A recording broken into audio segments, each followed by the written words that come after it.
साल 1971 बांग्लादेश में आज़ादी की आवाज़ बुलंद होती है और पाकिस्तान सिविल वॉर के सबसे बैड फेज से गुजर रहा होता है।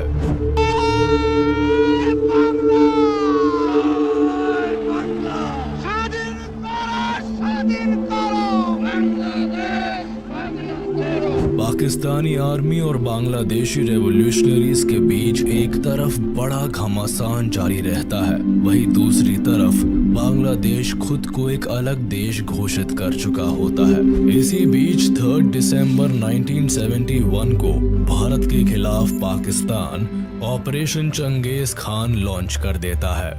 पाकिस्तान एयरफोर्स इंडिया के कई एयरफील्ड्स पर बमबारी करना शुरू कर देती है और अब भारत भी इस जंग में शामिल हो जाता है और इसी के साथ शुरुआत होती है इंडिया पाकिस्तान वॉर ऑफ 1971 की।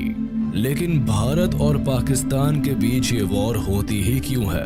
पाकिस्तान के सिविल वॉर से भारत का क्या लेना देना होता है? और 1947 में पाकिस्तान का दामन थामने वाला ईस्ट पाकिस्तान आखिर क्यों आजादी की मांग पर उतर आता है? भारत का इस पूरे वॉर में क्या कंट्रीब्यूशन रहता है?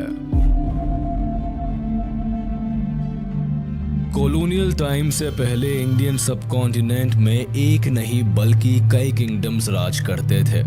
ये सभी किंगडम्स अपने आप को एक अलग भाषा, ट्रेडिशन, कल्चर से आइडेंटिफाई करते थे और कुछ यही कहानी आज के वेस्ट बंगाल और बांग्लादेश की भी थी, जो उस टाइम में बंगाल के नाम से जाना जाता था।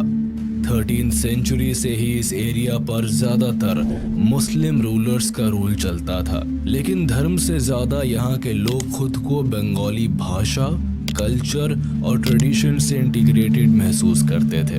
अलग अलग धर्म से होने के बाद भी यहाँ कम्युनिटीज में यूनिटी एग्जिस्ट करती थी। 1757 में बंगाल में ब्रिटिश राज आने के बाद कम्युनिटीज के बीच धर्म की खाई गहरी होती जाती है, लेकिन एक चीज जो हमेशा कॉमन रहती है वो है बंगाली एथनिसिटी। 1947 में ब्रिटिश रूल के खत्म होते ही भारत को आजादी मिलती है, लेकिन ये आजादी भारत को 2 देशों में बांट देती है, भारत और पाकिस्तान। मुस्लिम मेजॉरिटी लोग पाकिस्तान को चुन लेते हैं, जबकि भारत खुद को लोकतांत्रिक देश घोषित करता है।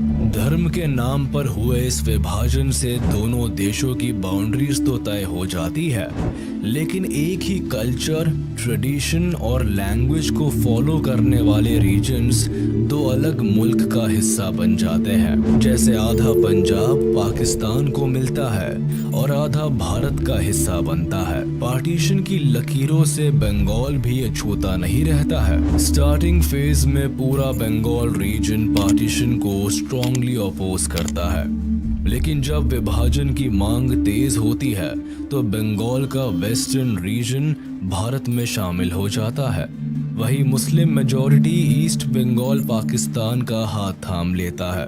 उनकी उम्मीद होती है कि इस्लाम की फाउंडेशन पर बने पाकिस्तान में उन्हें better social and economic status और फैसिलिटीज मिलेंगी। साथ ही पाकिस्तानी गवर्नमेंट उनके फंडामेंटल राइट्स को रिकॉग्नाइज करे और उन्हें उनका पूरा हक दे। पाकिस्तान के साथ भारत में रह रहे कुछ मुस्लिम्स की भी यही उम्मीद होती है। इसलिए जब बंटवारा होता है तो दोनों ही कम्युनिटीज में मास माइग्रेशन देखने को मिलता है।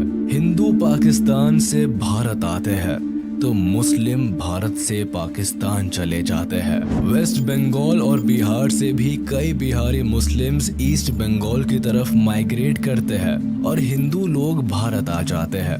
ये मास माइग्रेशन अपने साथ एक बहुत बुरा दौर लेकर आता है, जिसमें दंगे फसाद से बेकसूर लोग मारे जाते हैं। लॉ एंड ऑर्डर पूरी तरह से तहस नहस हो जाता है। 14 लाख लोग अपना घर छोड़ देते हैं और लाखों फैमिलीज को अपनी डेस्टिनेशन पर पहुंचने से पहले ही मौत के घाट उतार दिया जाता है। मरने वालों की संख्या 2 लाख से 20 लाख तक बताई जाती है।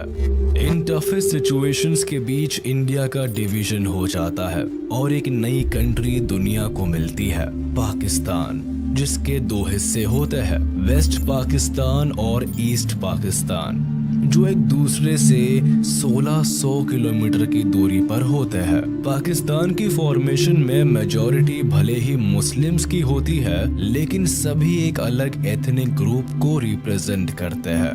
Majority of ethnic group Bengali Muslim की होती है, जो ईस्ट पाकिस्तान में रहते हैं, जबकि वेस्ट पाकिस्तान में पंजाबी, सिंधी, पख्तूनी और बलोची एथनिक ग्रुप की सुपीरियॉरिटी रहती है। ऐसे में एक बड़ी आबादी होने के बाद भी बंगाली मुस्लिम्स को साइड लाइन कर दिया जाता है। पॉलिटिक्स से लेकर ब्यूरोक्रेसी, मिलिट्री और सभी पावरफुल पोजीशंस पर वेस्ट पाकिस्तान के एथनिक ग्रुप को रिप्रेजेंटेशन मिलती है। Specifically, government-related important decisions and work primarily West Pakistan में concentrated रहते हैं। पाकिस्तान की पॉलिटिक्स में भी वेस्ट पाकिस्तान का इन्फ्लुएंस रहता है। 1947 में पाकिस्तान की शुरुआत भारत की तरह एक पार्लियामेंट्री डेमोक्रेसी से होती है, जिसमें प्राइम मिनिस्टर की कमान लियाकत अली खान संभालते हैं,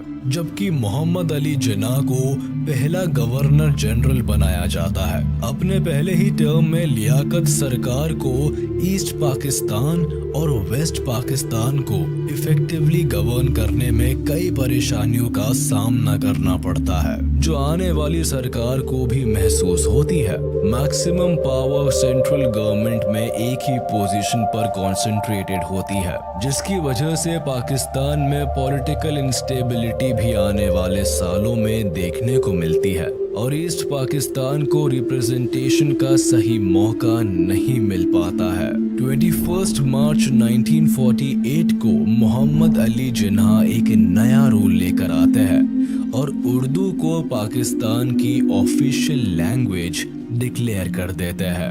State language of Pakistan is going to be Urdu and no other language.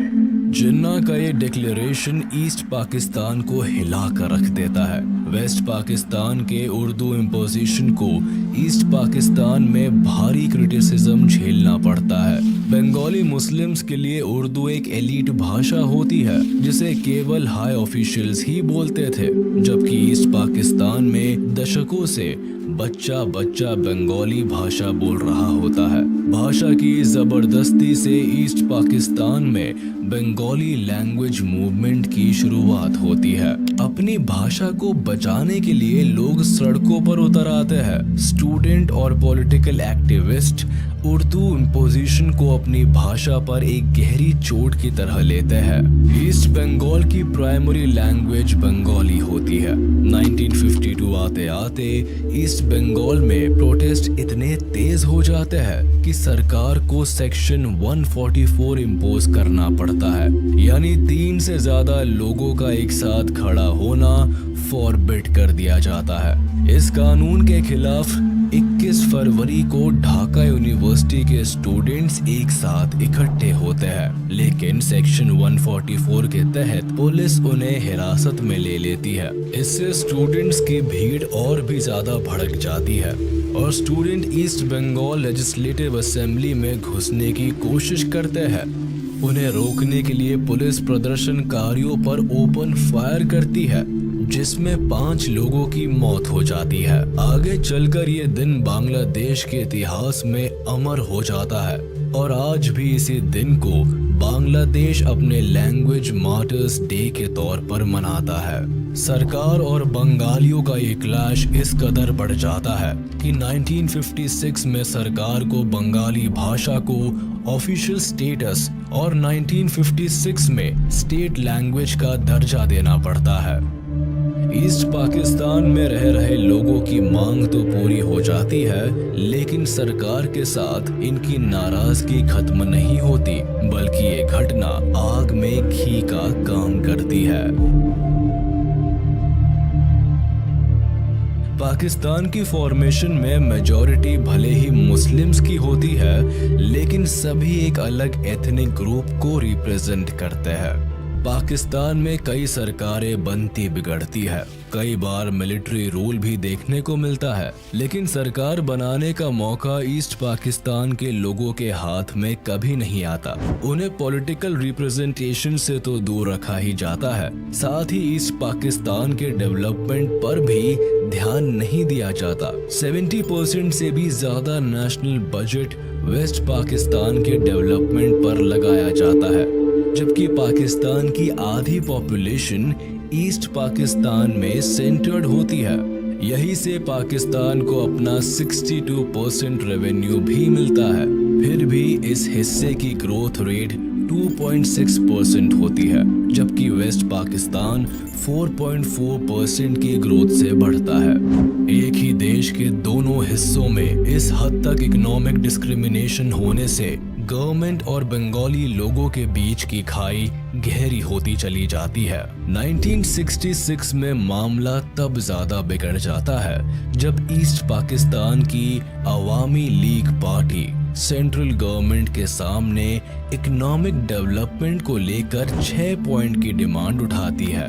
Party के लीडर शेख मुजीबुर रहमान इन डिमांड्स को पेश करते हैं, जिसमें साफ कहा जाता है कि ईस्ट पाकिस्तान को एक ग्रेटर ऑटोनॉमी बना दिया जाए। इसके रिसोर्सेज को यूज करने की पावर ईस्ट पाकिस्तान की सरकार के हाथ में दी जाए, यहाँ तक कि ईस्ट पाकिस्तान की अपनी एक अलग करेंसी हो, साथ ही वहाँ एक अलग रिजर्व बैंक स्टैब्लिश किया जाए। इसके अलावा ईस्ट पाकिस्तान को फॉरेन रिजर्व रखने की पावर भी दी जाए और इनके पास अपनी एक अलग डिफेंस फोर्स हो।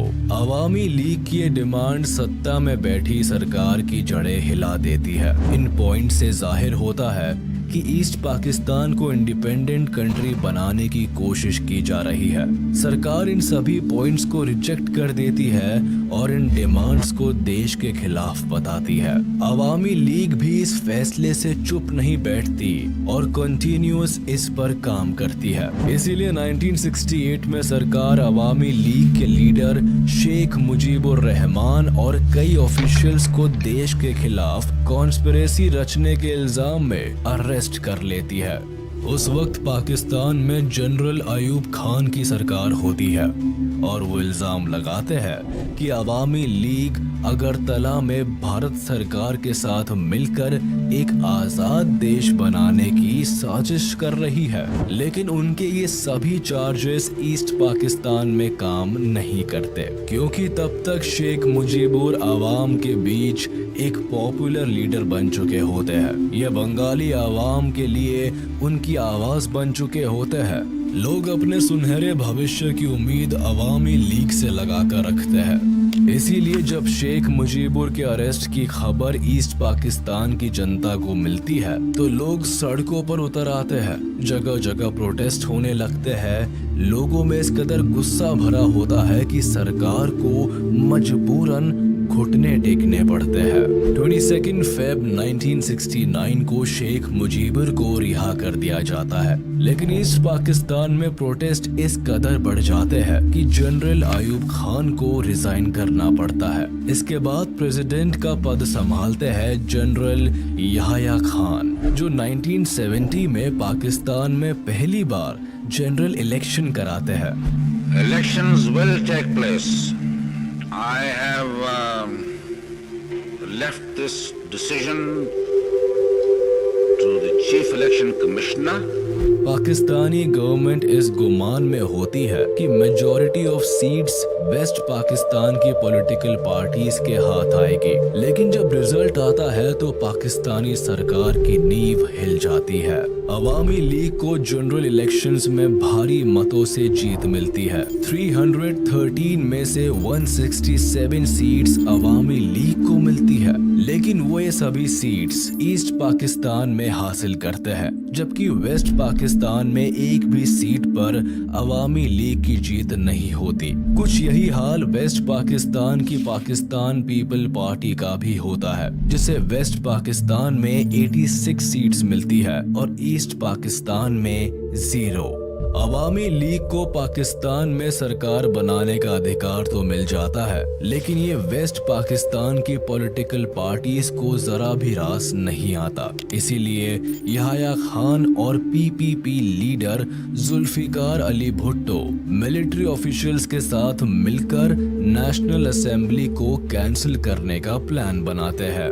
1 मार्च 1971 को प्लान के अकॉर्डिंग यहया खान नेशनल असेंबली को कैंसिल कर देते हैं। ईस्ट पाकिस्तान की आवाम इस नाइंसाफी के खिलाफ आवाज उठाने से पीछे नहीं रहती। डेमोक्रेसी का ऐसा मजाक बनता देख लोग प्रोटेस्ट कर देते हैं। पहली बार ईस्ट पाकिस्तान में आजादी के नारे लगते हैं। सभी लोग साथ मिलकर एक नए देश की मांग करते हैं और बांग्लादेश नाम दुनिया के सामने आता है। अवामी लीग पार्टी भी अपनी आवाज बुलंद करती है और शेख मुजीबुर जनता के सपोर्ट में उतर आते हैं। ईस्ट पाकिस्तान में आवाम पाकिस्तानी गवर्नमेंट के किसी भी ऑर्डर को मानना बंद कर देती है। प्रोटेस्टर्स यहाँ ऑर्गेनाइज्ड होकर एक इंडिपेंडेंट आर्मी को बनाते हैं जिसे मुक्ति बाहिनी नाम दिया जाता है। इस आर्मी का मकसद बांग्लादेश की आजादी होता है। इस सिचुएशन में पाकिस्तान गवर्नमेंट को जब ईस्ट पाकिस्तान अपने हाथ से निकलता हुआ नजर आता है तो पाकिस्तानी आर्मी के जरिए यहाँ रिवॉल्ट्स को दबाने की कोशिश होती है। मार्च 1971 को एयर फ्लाइट के जरिए वेस्ट पाकिस्तान से कई पाकिस्तानी सोल्जर्स को ढाका लाया जाता है जो मुक्ति बाहिनी के खिलाफ ऑपरेशन चलाते हैं। मुक्ति बाहिनी से निपटने के लिए वेस्ट पाकिस्तान एक east Pakistani central peace committee बनाती है जिसे शांति बाहिनी नाम दिया जाता है। लेकिन पीस स्टैब्लिश करने के बजाय ये कमेटी ईस्ट पाकिस्तान में लोगों पर अत्याचार करना शुरू कर देती है। लॉ एंड ऑर्डर की धज्जियां उड़ जाती है। बंगालीज वेस्ट पाकिस्तान से अपने सारे नाते तोड़ लेते हैं। पाकिस्तानी गवर्नमेंट को जब ईस्ट पाकिस्तान की आवाज दबाने का कोई रास्ता नजर नहीं आता तो सरकार एक ऐसी साजिश रचती है कि वॉर क्राइम्स की सारी हदें पार हो जाती है। ईस्ट पाकिस्तानी लीडर्स का कहना था कि वेस्ट पाकिस्तान उनके 6 पॉइंट मूवमेंट को मान ले जिसके बाद वो सब हार्मनी के साथ रह सकते हैं। लेकिन पाकिस्तानी आर्मी को ये बात मंजूर नहीं होती। 25 मार्च 1971 को पाकिस्तानी आर्मी ईस्ट पाकिस्तान में एक खतरनाक जेनोसाइड प्लान करती है जिसे ऑपरेशन सर्च लाइट नाम दिया जाता है। इसका मकसद बांग्लादेश की आजादी की मांग करने वाले सभी रेवोल्यूशनरीज को टारगेट करना होता है। साथ ही उन लोगों को भी मौत के घाट उतारना होता है जो अलग देश की मांग कर रहे होते हैं। कहने को तो ये पाकिस्तानी आर्मी का एक अभियान होता है, लेकिन सही मायनों में ये एक वॉर क्राइम का एक्ट साबित होता है जिसका मकसद ईस्ट पाकिस्तान में जेनोसाइड और पब्लिक मैसेकर को अंजाम देना होता है। 25 मार्च बांग्लादेश के लोगों के लिए सबसे काली रात साबित होती है। Troops from West Pakistan, Punjabis, savagely terrorized the Bengali population of East Pakistan. Perhaps 1 million people died. हजारों पाकिस्तानी सोल्जर्स ढाका में घुसते हैं। कर्फ्यू इम्पोज किया जाता है। टेलीफोन या रेडार सब बंद कर दिए जाते हैं। सभी फॉरेन जर्नलिस्ट को पहले ही डिपोर्ट कर दिया जाता है। पूरे शहर को सील करके सबसे पहले शेख मुजीबुर को अरेस्ट किया जाता है। ऑपरेशन सर्च लाइट में पाकिस्तानी सेना ने लगभग 10 लाख से ज्यादा बांग्ला बोलने वाले ईस्टर्न पाकिस्तानियों को मौत के घाट उतार दिया। इस मैसेकर में ज्यादातर नेता, क्रांतिकारी, बंगाली, अवामी पार्टी के मेंबर्स और आम जनता को बुरी तरह से टारगेट किया गया।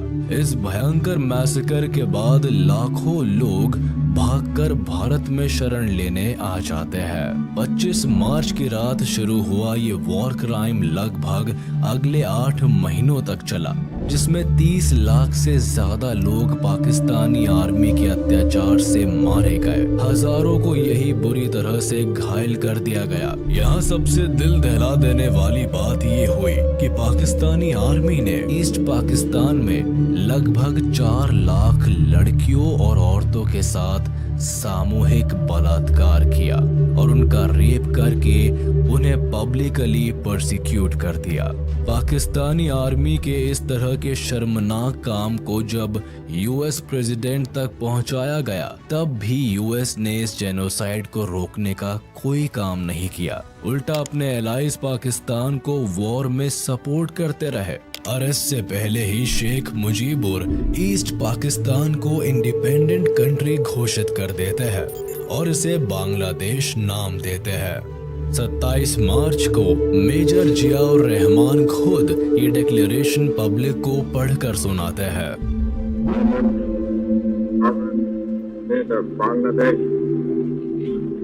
on behalf of our great national leader, the Supreme Commander of Bangladesh, Sheikh Mujibur Rahman, do hereby proclaim the independence of Bangladesh. Bangladesh को आजाद देश घोषित कर दिया जाता है, लेकिन ये आजादी इतनी भी आसान नहीं होती।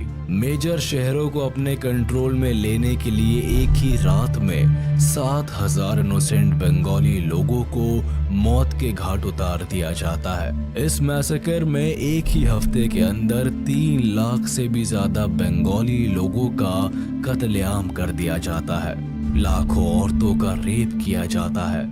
पाकिस्तानी आर्मी अपने ही देश के लोगों को इस कदर टॉर्चर करती है कि डरकर 10 मिलियन से भी ज्यादा लोग बांग्लादेश छोड़कर भारत में घुस आते हैं। कुछ ही दिनों में लोग अपना घर परिवार सब कुछ खो बैठते हैं। भारत पहले से बांग्लादेश की सिचुएशन पर नजर रख रहा होता है, लेकिन जब लाखों की संख्या में रेफ्यूजीज धीरे धीरे भारत की तरफ आते हैं तो भारत की मुश्किलें भी बढ़ जाती है।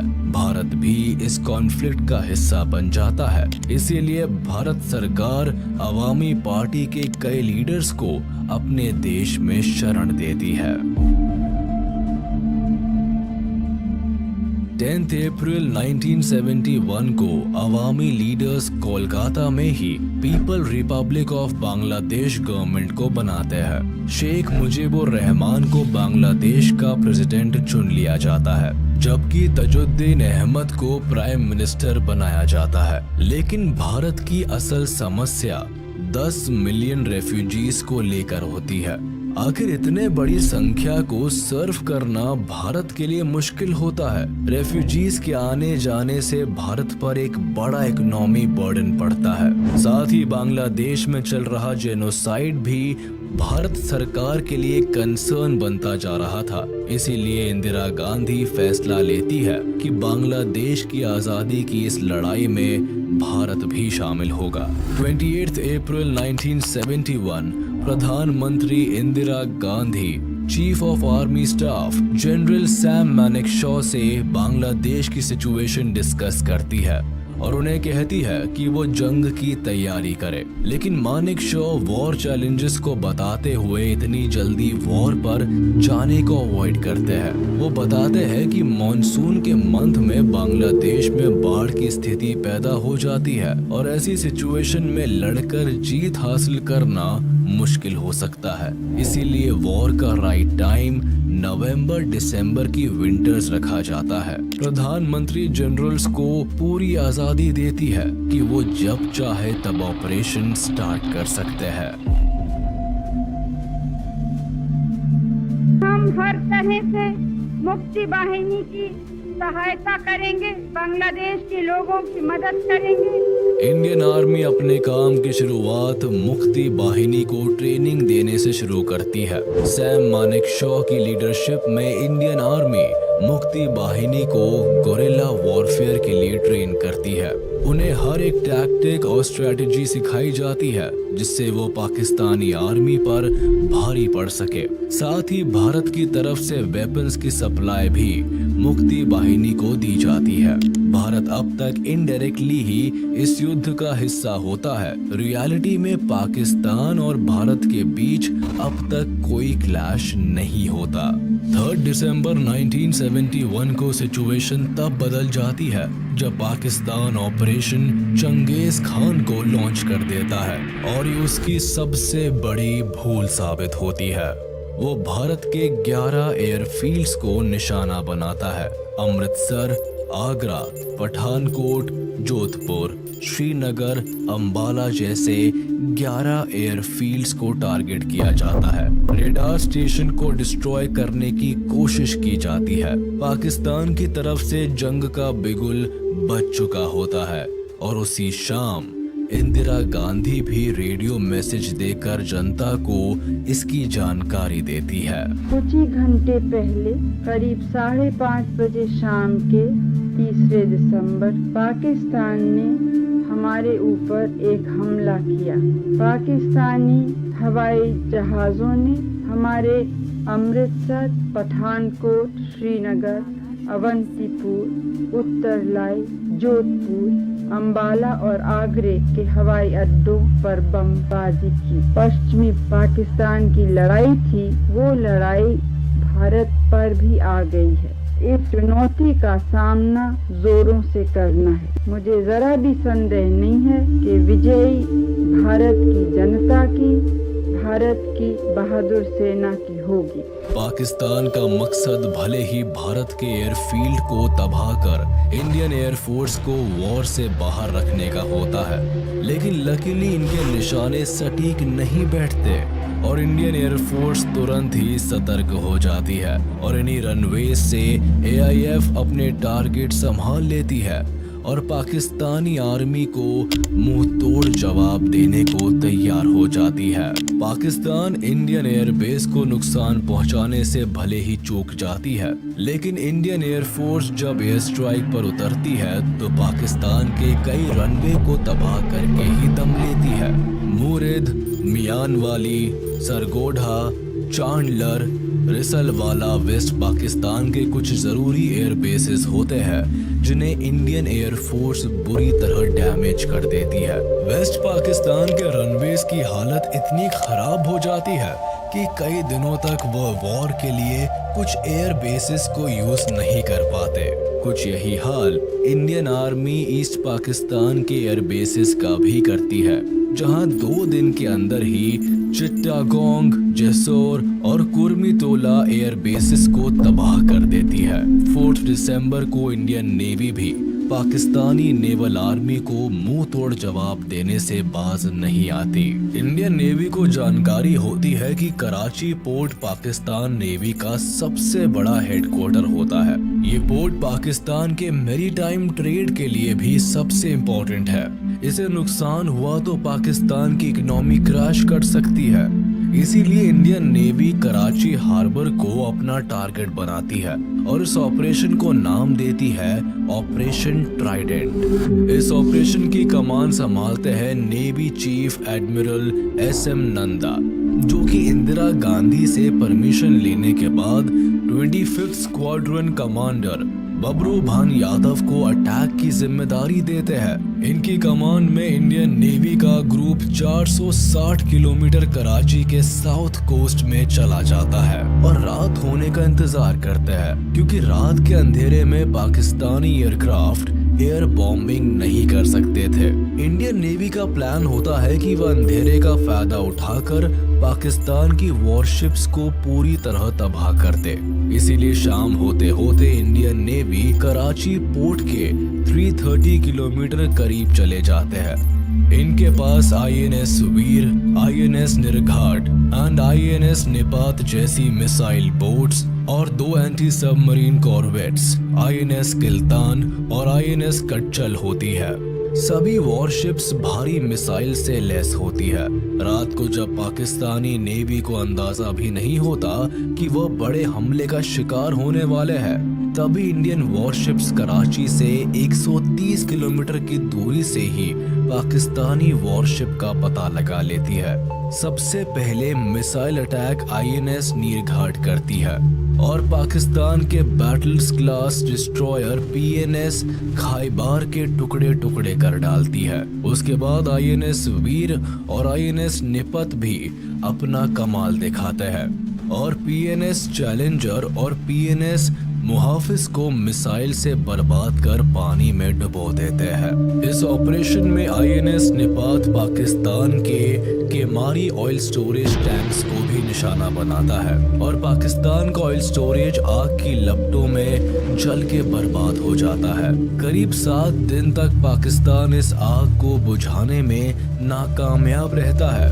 और दुनिया भर के अखबारों में इंडियन नेवी की इस आग को बिगेस्ट बॉनफायर करार दिया जाता है। इसके जवाब में पाकिस्तानी नेवी इंडिया के ओखा पोर्ट को बॉम्ब करने से पीछे नहीं रहता ताकि उन्हें अपनी बर्बादी का बदला मिल सके। वह हमले से भारत के फ्यूलिंग फैसिलिटीज, एम्यूनिशन डंप और मिसाइल बोट्स जेटी को नुकसान पहुंचाना चाहता है, लेकिन पाकिस्तान के प्लान को समझते हुए इंडियन नेवी अपनी मिसाइल बोट्स को पहले ही ओखा पोर्ट से हटा देता है और यहाँ भी पाकिस्तान के हाथ केवल हार ही आती है। इंडियन नेवी का ये पहला ऑपरेशन होता है जिसमें एंटी मिसाइल्स का इस्तेमाल किया जाता है और आज के दिन इस दिवस को इंडियन नेवी डे के रूप में मनाया जाता है। इसके अलावा पाकिस्तानी नेवी को इस वॉर में सबसे ज्यादा डर आईएनएस विक्रांत का भी होता है। उन्हें ये जानकारी होती है कि आईएनएस विक्रांत जंग की तस्वीर पलट कर रख सकता है, क्योंकि आईएनएस विक्रांत शान से बे ऑफ बंगाल के रास्ते ईस्ट पाकिस्तान पर एयरफोर्स को कैरी किए हुए ऑलरेडी एक्टिव था। इसलिए पाकिस्तानी आर्मी इसे बर्बाद करने के लिए पीएनएस गाजी को इस रूट में भेजती है, लेकिन मामला उल्टा पड़ जाता है। नेवल सबमरीन पीएनएस गाजी कराची से बे ऑफ बंगाल की तरफ आती है, लेकिन इसके पहले वो अपने प्लान को एक्टिवेट कर पाता इंडियन नेवी की डिफेंस फोर्स को इस साजिश की खबर लग जाती है। भारत भी चौकन्ना हो जाता है। यहाँ पीएनएस गाजी को चकमा देने के लिए विशाखापट्टनम पर आईएनएस राजपूत को एक्टिव कर दिया जाता है और ऐसा जताया जाता है कि विशाखापट्टनम पोर्ट पर आईएनएस विक्रांत खड़ा है। पाकिस्तानी नेवी को गुमराह करने के लिए आईएनएस विक्रांत के कॉल साइन का यूज किया जाता है। साथ ही आईएनएस राजपूत से भी सिग्नल्स भेजे जाते हैं। अपने मिशन को अंजाम देने के लिए पीएनएस गाजी जैसे ही विशाखापट्टनम पोर्ट पर पहुंचता है, तभी आईएनएस राजपूत 2 डेप्थ चार्जर्स से पीएनएस गाजी सबमरीन पर हमला करता है। पीएनएस गाजी इस पूरे मामले को समझता और रिट्रीट करता, तब तक आईएनएस राजपूत ने हमले शुरू कर दिए और इस तरह पीएनएस गाजी पाकिस्तान के मंसूबों के साथ ही डूब जाता है। 4 दिसंबर की रात को पाकिस्तान राजस्थान के लोंगेवाला पोस्ट से भारत पर हमला करता है। उन्हें खुफिया जानकारी होती है कि यहाँ इंडियन सोल्जर्स की संख्या कम है। बस इसी का फायदा उठाकर वह भारत में दाखिल होने और रामगढ़ जैसलमेर होते हुए दिल्ली पहुंचने की साजिश रचता है। इस साजिश के तहत पाकिस्तान 2000 जवानों के साथ 59 टैंक्स और एक मोबाइल इन्फेंट्री ब्रिगेड को लेकर लोंगेवाला पोस्ट पर हमला कर देते हैं। यहाँ उनका सामना भारतीय सेना की 23वीं बटालियन पंजाब रेजिमेंट की कंपनी से होता है, जिसकी कमान मेजर कुलदीप सिंह चंदपुरी के पास होती है। 7 दिसंबर 1971 तक लड़ी गई इस लड़ाई में पाकिस्तान के मंसूबे धरे के धरे रह जाते हैं, जब मेजर कुलदीप सिंह चंदपुरी की लीडरशिप में केवल 120 इंडियन सोल्जर्स ही पाकिस्तान के हजारों सोल्जर्स और टैंक्स को धूल चटा देते हैं।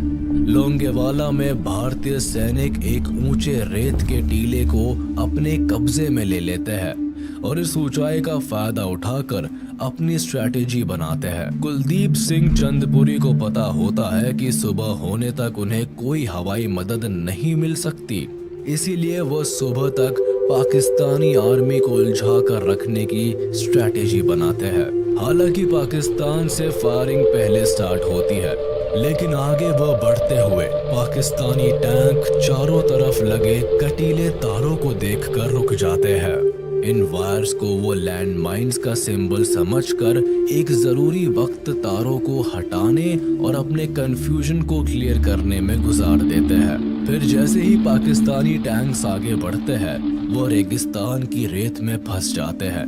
एक ऊंचे टीले पर होने की वजह से इंडियन आर्मी टैंक्स को डायरेक्ट हिट कर पाती है और पाकिस्तान अपने कई टैंक्स और व्हीकल्स गंवा देता है।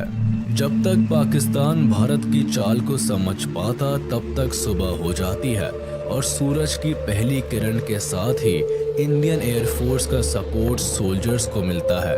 इंडियन एयरफोर्स के HAL HF-24 Marut fighters and hawker Hunter aircraft इस लड़ाई में पाकिस्तान के हमलों का मुंह तोड़ जवाब देते हैं और लोंगेवाला में जीत का बिगुल बजा देते हैं। इस हार से पाकिस्तान को बहुत बड़ा झटका लगता है। वह अपने कई सैनिक और आर्म्ड व्हीकल खो देता है। लोंगेवाला का ये एयर ग्राउंड ऑपरेशन भारत का बड़ा सक्सेसफुल ऑपरेशन साबित होता है, लेकिन पाकिस्तान के लिए ये एक बहुत बड़ी हार बन जाती है। 1971 के इस वॉर में भारत ने पाकिस्तान से लगभग 3600 स्क्वायर किलोमीटर्स का हिस्सा छीन लिया। पाकिस्तान से निपटने के लिए भारत की मिलिट्री पावर और स्ट्रेटेजी पाकिस्तान से कहीं ज्यादा बेहतर होती है। भारत के जनरल वेस्ट पाकिस्तान में एक डिफेंसिव वॉर स्ट्रेटेजी का इस्तेमाल करते हैं, यानी वेस्ट हिस्से में अटैक के बजाय मिलिट्री डिफेंस पर वर्क करती है, जबकि ईस्ट पाकिस्तान में Indian military aggressively attack strategy का इस्तेमाल करती है। सोल्जर्स को लड़ने के लिए फील्ड पर भेजा जाता है और इंडियन आर्मी पाकिस्तानी सोल्जर्स पर भारी पड़ती है। इंडियन डिफेंस की नेवी, एयर और मिलिट्री का कोऑर्डिनेटेड अटैक पाकिस्तान के होश उड़ा देता है। ऑपरेशन ट्राइडेंट में मिली अपार सफलता के बाद एक तरफ जहां कराची पोर्ट पर सिक्योरिटी बढ़ा दी जाती है, वहीं पाकिस्तान को समंदर में इंडियन शिप्स की एक बड़ी प्रेजेंस की खबर लग जाती है। उन्हें लगता है कि भारत फिर एक बड़े हमले की तैयारी कर रहा है, इसीलिए पाकिस्तानी वॉरशिप्स मर्चेंट शिपिंग के साथ मिलकर इंडियन नेवी को मात देने का प्लान बनाते हैं। अब इसी प्लान को फेल करने के लिए इंडियन नेवी एक फॉलो अप प्लान बनाती है, जिसका कोड नेम ऑपरेशन पायथन दिया जाता है। 8 दिसंबर को पाकिस्तान की चालों को नाकाम करने के लिए भारत की मिसाइल बोट्स INS विनाश, INS तलवार और INS त्रिशूल को कराची के साउथ में मनोरा पेनिनसुला की तरफ भेजा जाता है। इस दौरान ये मिसाइल बोट्स न केवल पाकिस्तानी पेट्रोल वेसल को टारगेट करते हैं, बल्कि 11 बजे के करीब INS विनाश अपनी 4 मिसाइल से केमारी ऑयल फार्म को टारगेट करता है। इस अटैक से पाकिस्तान का बचा कुचा केमारी ऑयल स्टोरेज भी तबाह हो जाता है। साथ ही Panamanian fuel tanker SS Gulf Star को भी भारी नुकसान पहुंचता है। INS विनाश पाकिस्तान के नेवी फ्लीट टैंकर PNS डैका को बुरी तरह ध्वस्त कर देता है। इस हमले से कराची की 50% ऑयल रिक्वायरमेंट धुआं हो जाती है। पाकिस्तान की अर्थव्यवस्था को एक बड़ा झटका लगता है और एक ही रात में पाकिस्तान को लगभग $3 बिलियन का नुकसान उठाना पड़ता है। इस अटैक में भारतीय नेवी को तो कोई नुकसान नहीं पहुंचता, लेकिन पाकिस्तान को केवल आसमान ही नहीं बल्कि समंदर से भी एक बड़ी हार का सामना करना पड़ता है। वॉर में अपनी डूबती नैया को किनारे लगाने के लिए पाकिस्तान UN के पास पहुंचता है और अपील करता है कि भारत को इस वॉर से बाहर रहने के लिए कहा जाए। 4 दिसंबर को जहां एक तरफ पाकिस्तान भारत पर अटैक करता है, वहीं साइमल्टेनियसली यूनाइटेड नेशंस की सिक्योरिटी काउंसिल असेंबल होती है। एक लंबे डिस्कशन में अमेरिका सीधे पाकिस्तान के समर्थन में कूद जाता है। यूएस, चाइना और यूके मिलकर भारत को सीज फायर करने के लिए कहते हैं और दबाव बनाया जाता है कि भारत अपनी आर्मी को बांग्लादेश से वापस बुला ले। लेकिन यहाँ भारत के समर्थन में सोवियत यूनियन आगे आता है और 2 बार इस रेजोल्यूशन को वीटो कर देता है। इसकी वजह 9 अगस्त 1971 में भारत और सोवियत यूनियन के बीच साइन हुई पीस एंड फ्रेंडशिप ट्रीटी भी होती है, जो भारत और सोवियत यूनियन के बीच दोस्ती की नींव रखती है। और इस दोस्ती को गहरा होने का मौका तब मिलता है जब बांग्लादेश लिबरेशन वॉर में सोवियत यूनियन न केवल पॉलिटिकली बल्कि मिलिट्री पावर से भी भारत की मदद करता है। इंडिया ने बांग्लादेश को एक इंडिपेंडेंट कंट्री मान लिया। इसी दिन भूटान भी विश्व का पहला देश बना जिसने बांग्लादेश को ऑफिशियली एक इंडिपेंडेंट कंट्री के तौर पर एक्सेप्ट कर लिया। 8 दिसंबर 1971 को जब अमेरिका की इंटेलिजेंस को ये रिपोर्ट मिलती है कि भारत ईस्ट पाकिस्तान में एक ऑफेंसिव अटैक प्लान कर रहा है, तब यूएस पाकिस्तान के समर्थन में अपनी 7th fleet task force Bay of Bengal की तरफ भेज देता है। यूएस का ये 7वां बेड़ा दुनिया का सबसे बड़ा एयरक्राफ्ट कैरियर होता है, जिसका वजन 75,000 टन के करीब होता है। करीब 70 फाइटर एयरक्राफ्ट को कैरी करने वाला ये शिप न्यूक्लियर पावर्ड से लेस होता है। जाहिर था कि भारत की नेवल पावर से ये कहीं ज्यादा ताकतवर होता है और उसके सामने भारत के आईएनएस विक्रांत की फाइटर एयरक्राफ्ट की क्षमता केवल 20 एयरक्राफ्ट की होती है। पाकिस्तान को अब ये वॉर अपने हक में दिखाई देने लगती है। उसे लगता है कि अमेरिका के समर्थन से उसकी जीत पक्की है। वही भारत पर प्रेशर होता है कि अमेरिका की नेवल शिप से उलझने के बजाय पीछे हट जाए। सिचुएशन यहाँ हाथ से निकलती दिखाई देती है, क्योंकि यूके भी पाकिस्तान के समर्थन में HMS ईगल को अरेबियन सी में उतारता है। इनकी साजिश भारत की नेवल शिप को एक पिंसर अटैक में फंसाने की होती है। भारत इस सिचुएशन से निकलने के लिए सोवियत को SOS भेजता है और इंडो सोवियत सिक्योरिटी ट्रीटी को एक्टिवेट करने के लिए कहता है, जिसके तहत किसी भी आउटसाइड अटैक होने पर सोवियत यूनियन भारत को प्रोटेक्ट करने के लिए बाध्य है। मैसेज मिलते ही ब्रिटिश अमेरिकन थ्रेट को काउंटर करने के लिए सोवियत जल्द ही कमांडर एडमिरल व्लादिमीर क्रुगलियाकोव के अंदर अपने 10th ऑपरेटिव बैटल ग्रुप को भारत की मदद के लिए भेजते हैं। सोवियत का ये पैसिफिक बेड़ा nuclear armed ships, atomic submarines और मिसाइल से लेस होता है और समंदर में ब्रिटिश और अमेरिकन बेड़े को काउंटर करने के लिए उन्हें अपने टारगेट रेंज में ले आते हैं।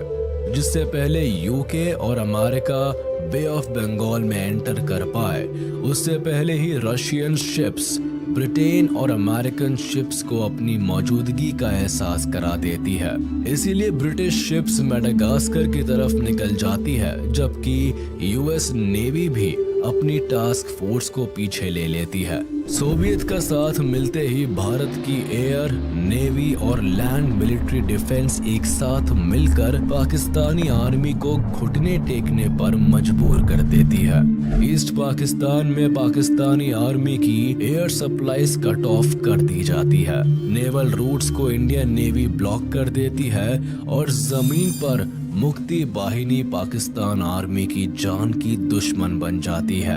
12 दिसंबर आते आते इंडिया पाकिस्तान वॉर में पाकिस्तान एक बड़ी हार के सामने खड़ा होता है। इनकी सेना को बुरी तरह खदेड़ दिया जाता है। वेस्ट पाकिस्तान का लगभग 13,000 किलोमीटर वर्ग इलाका अब भारत के कंट्रोल में होता है और पाकिस्तानी सोल्जर्स के पास बचने का कोई रास्ता नहीं होता है। जुल्फिकार अली भुट्टो पाकिस्तान की जीत के लिए एक बार फिर अमेरिका का दरवाजा खटखटाते हैं और वॉर को डिस्कस करने के लिए न्यूयॉर्क जाते हैं। अमेरिका के साथ मिलकर वो सीज फायर का एक प्रपोजल भी तैयार करते हैं, लेकिन तब तक काफी देर हो चुकी होती है। पाकिस्तानी आर्मी इंडियन सोल्जर्स के सामने सरेंडर के लिए तैयार हो जाती है। इससे गुस्से में आकर जुल्फिकार अली भुट्टो यूएन की असेंबली छोड़कर चले जाते हैं और यहाँ पाकिस्तान की लाचारी भी पूरी दुनिया को साफ नजर आती है। I will not be a party to it. My country hearkens for me. Why should I waste my time here in the Security Council?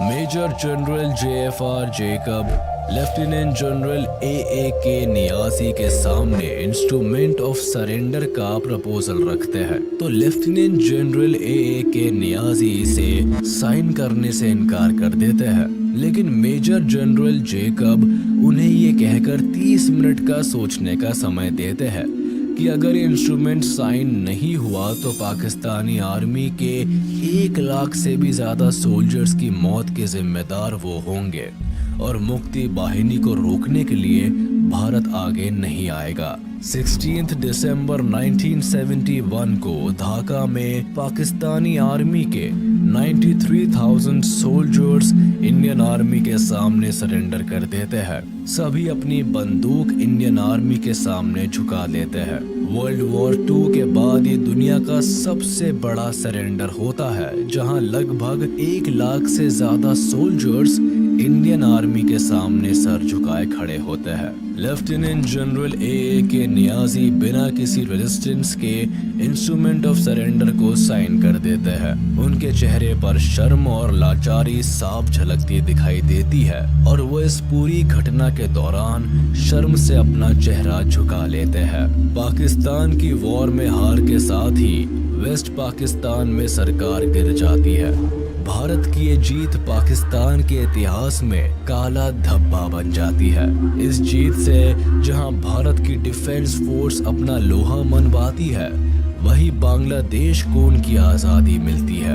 Indira Gandhi Bangladesh को इस जीत की बधाई देती है। शेख मुजीबुर रहमान को भी रिहा कर दिया जाता है और वह आजाद बांग्लादेश के पहले प्रेसिडेंट बनते हैं। लेकिन बांग्लादेश को अपनी इस आजादी की एक बहुत बड़ी कीमत चुकानी पड़ती है। कई बच्चे, जवान और इंटेलेक्चुअल्स को आजादी की इस लड़ाई में अपना सब कुछ कुर्बान करना पड़ता है। 1972 में भारत और पाकिस्तान के बीच शिमला एग्रीमेंट साइन किया जाता है, जिसके तहत पाकिस्तान भी बांग्लादेश को एज अ कंट्री रिकॉग्नाइज कर लेता है। इसके बदले भारत पाकिस्तान की 13,000 स्क्वायर किलोमीटर की जमीन जो भारत के कब्जे में होती है उसे पाकिस्तान को लौटा देता है और 93,000 वॉर प्रिजनर्स को भी लौटा देता है। इसी के साथ भारत जीत का एक नया इतिहास लिखता है। 1974 में यूएन भी बांग्लादेश को एक इंडिपेंडेंट कंट्री रिकॉग्नाइज कर लेता है। इसी के साथ हम आपसे विदा लेते हैं। उम्मीद है आपको ये वीडियो